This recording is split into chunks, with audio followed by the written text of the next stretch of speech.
GMDC lignite project પાનદ્રો દ્વારા Gujarat lignite mine safety અને સ્વચ્છતા 2025-26ની ઉજવણી કરાઈ હતી.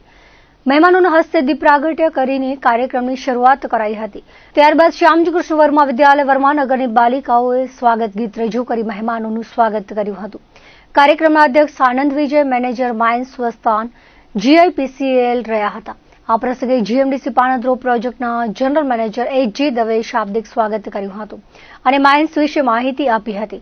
ડીએમ ભીમાણીએ જણાવ્યું હતું કે સેફટી અને સ્વચ્છતાના નિયમોનું પાલન કર્મચારીઓ કરતા હોય છે.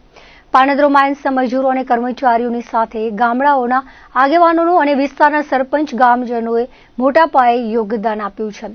તેમનો આભાર વ્યક્ત કર્યો હતો. દરેક સમયે આ વિસ્તારનો સાથ સહકાર મળે છે. સેફટી, સુરક્ષા અને સ્વચ્છતાની દર વર્ષે કાર્યક્રમો થતા હોય છે, ત્યારે દરેક કર્મચારીને પોતાની જવાબદારીઓ સાથે કામ કરવું જોઈએ તેવો અનુરોધ કર્યો હતો. સ્કૂલના બાળકો દ્વારા રજૂ કરાયેલ સાંસ્કૃતિક કાર્યક્રમ જોઈને સ્કૂલના શિક્ષક તેમજ બાળકોને અભિનંદન પાઠવ્યા હતા. કાર્યક્રમને સફળ બનાવવા પાનદ્રોના HRની ટીમે જહેમત ઉઠાવી હતી.